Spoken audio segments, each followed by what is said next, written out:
10 तक गिनूंगा। राम लिखते ही, पढ़ते ही, सुनते ही, देखते ही या दिखते ही मन में जो पहला विचार आता है उसे बांध कर रखिए। पूछूंगा 1 2 3 4 5 6 7 8 9 9 9 हाथ काट कर रख दूंगा ये नाम समझ आ जाए तो। कितनी दिक्कत होगी पता है राम समझ आ जाए तो। भाई राम राम तो कह लोगे पर राम सा दुख भी सहना होगा। पहली चुनौती ये होगी कि मर्यादा में रहना होगा। और मर्यादा में रहना मतलब कुछ खास नहीं कर जाना है, बस त्याग को गले लगाना है और अहंकार जलाना है। अब अपने राम लला के खातिर इतना ना कर पाओगे और शबरी का जूठा खाओगे तो पुरुषोत्तम कहलाओगे। काम क्रोध के भीतर रहकर तुमको शीतल बनना होगा। बुद्ध भी जिसकी इच्छाओं में बैठे वैसा पीपल बनना होगा ये सब कुछ, और वो भी शून्य में रहकर प्यारे। तब ही तुमको पता चलेगा कि कितने अद्भुत राम हमारे। सोच रहे हो कौन हूं मैं? चलो बता ही देता हूं। तुमने ही तो नाम दिया था मैं पागल कहलाता हूं। नया नया हूं यहां पे तो ना पहले किसी को देखा है। वैसे तो हूं त्रेता से, मुझे कृष्ण किसी ने कलयुग भेजा है। भाई बात वहां तक फैल गई है कि यहां कुछ तो मंगल होने को है कि भरत से भारत हुए राज में सुना है राम जी आने को है। बड़े भाग्यशाली हो तुम सब। नहीं, वहां पे सब यही कहते हैं कि हम तो राम राज्य में रहते थे पर इन सब में राम रहते हैं। यानी तुम सब में राम का अंश छुपा है। मतलब वो तुम में आते हैं रहने। सच है या फिर गलत खबर?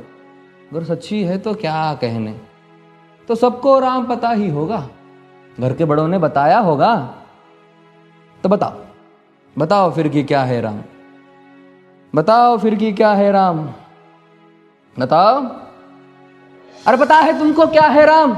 या बस हाथ धनुष तरकश में बांध, या वन में जिन्होंने किया गुजारा, या फिर कैसे रावण मारा लक्ष्मण जिनको कहते भैया, जिनकी पत्नी सीता मैया। फिर ये तो हो गई वही कहानी, एक था राजा एक थी रानी। क्या सच में तुमको राम पता है? या वो भी आकर हम बताए? बड़े दिनों से हूं यहां पर, सब कुछ देख रहा हूं कब से। प्रभु से मिलने आया था मैं, उन्हें छोड़कर मिला हूं सबसे। एक बात कहूं अगर बुरा ना मानो, नहीं तुम तुरंत ही क्रोधित हो जाते हो। पूरी बात तो सुनते भी नहीं, सीधे घर पर आ जाते हो। ये तुम लोगों के नाम जपो में पहले सा आराम नहीं। ये तुम लोगों के नाम जपो में पहले सा आराम नहीं। इस जबरदस्ती के जय श्री राम में सब कुछ है, बस राम नहीं। ये राजनीति का दाया बाया जितना मर्जी खेलो तुम। दाया बाया, अरे दाया बाया ये तुम्हारी वर्तमान प्रादेशिक भाषा में क्या कहते हो उसे? हाँ वो लेफ्ट एंड राइट। ये राजनीति का दाया बाया जितना मर्जी खेलो तुम चेतावनी को, लेकिन मेरी अपने जहन में डालो तुम। निजी स्वार्थ के खातिर अगर कोई राम नाम को गाता हो तो खबरदार अगर जुर्रत की और मेरे राम को बांटा तो।